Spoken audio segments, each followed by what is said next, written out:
кантип кайсы бет менен келесиңер деп бул ырды жаздым эле. Ушуну мен эчтеме ойлоп тапкан жокмун. Жөн эле ошолордун сүйлөгөн сөздөрү, парламентте айткан сөздөрүн ырга кошконго аракет кылдым. Ошону окуп берип коеюн. Кантип кайсы бет менен келесиңер.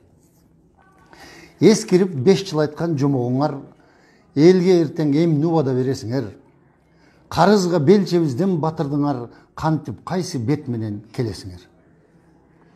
Олтурдуңар, төө десе бээни айтып, окуй албай кагазды колдо турган, бүгүн алган чечимден эртең кайтып, кеңеш болду өлкөнү артка бурган.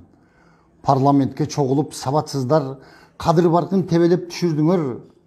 Айтылчу ойду толук жеткире албай, сөйөктө тил жок менен бүтүрдүңөр. Апрель айды байкуш жылдын кылып, 17-ге эмнеге кайтардыңар? Мыйзамды бузуп жүрүп көнгөнсүңөр, жогор жактын буйругун аткардыңар.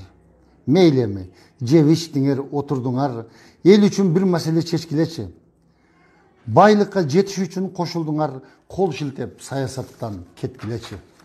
Франкфурт жана дагы Майамага эр чишип эс алганы баргылачы.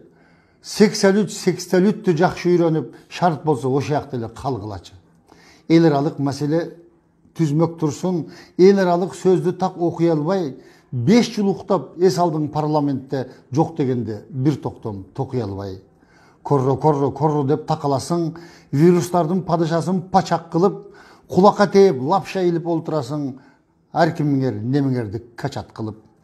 Ойгоңгула, карап турбай көңүл кош, саясатка аралашкын баш уруп, билими жок тупойлорду шайлоодо шайлабы деп мен таштадым чакырук.